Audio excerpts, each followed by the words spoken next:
This guy is absolutely adorable. Let's get started off with a large oval for the head.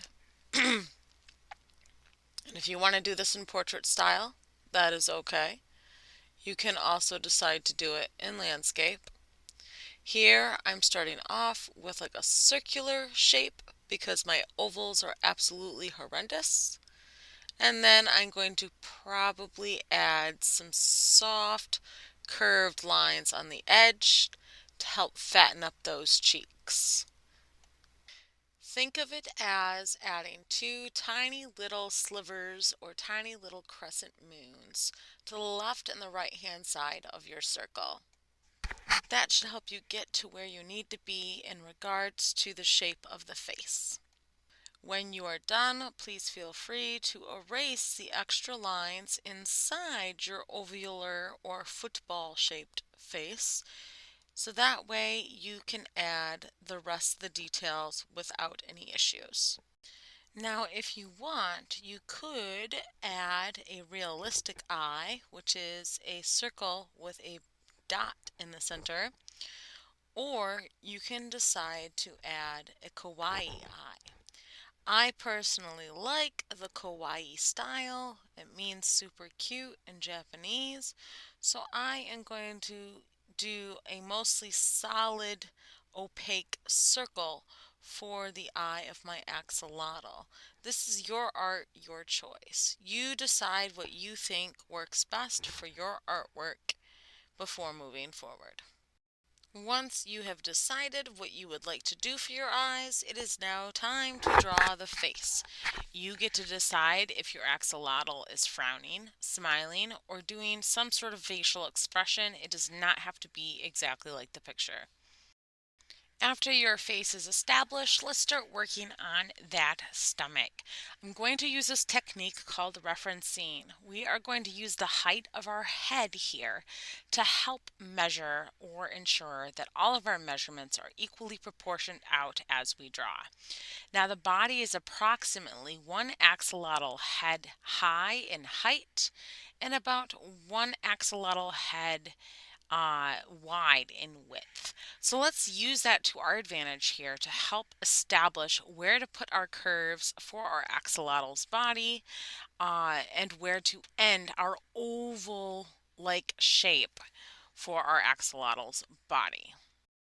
As you can see here, there is space underneath the chin of your axolotl. So let's extend a smiley line just below the eye here where your head ends and kind of stretch it out where it kind of comes up and around and connects to that ovular shape that we established for your axolotl's back end. Right now it's going to look super off because you're missing your legs and your feet. So bear with me, fight that urge to make that curve absolutely perfect. However, you can adjust the height of the curve from the chin of your axolotl's face.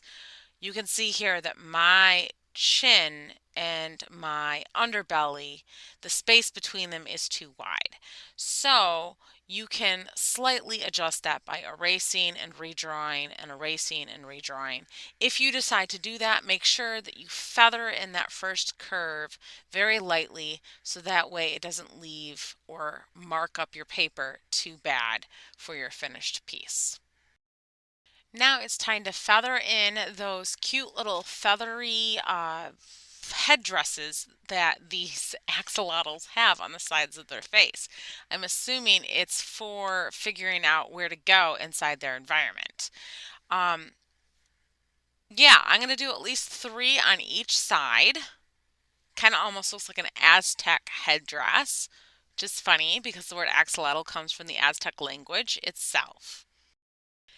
After determining where I'm going to put these three brackets, I'm going to add little circular shapes underneath the axolotl's face to stress that kawaii style I was originally going for.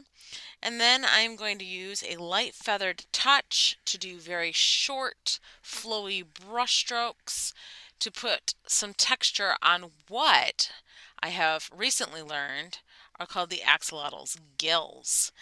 They are in fact not necessarily used to feel around for their environment. Now, if you're using pen to add your texture and your shading, then feel free to move forward with me as we start to add the axolotl's tail. You get to decide where the tail is going to be and where it's going to be positioned. It does not have to be exactly like mine. I'm going to establish my tail using a very curvy S line. You decide how you want to do your tail on your own piece. Once I'm satisfied with the shape of my tail, I'm simply going to outline it.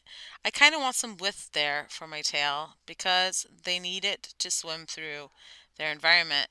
And then I'm going to start getting to work on the legs, or I'm going to start working on the legs. These are practically little rectangular pieces, little spokes sticking off of them for your toes. Now I am drawing little rectangular pieces about maybe the length of my pinky pad. You decide how long you want your arms to be, but usually for this piece it's really short and stubby. So, in order to establish those little spokes, I'm also using kind of like little, what do you call it? Seagull V lines for the toes. Once you're done establishing your legs, make sure to erase the extra line to ensure that your legs are not see-through.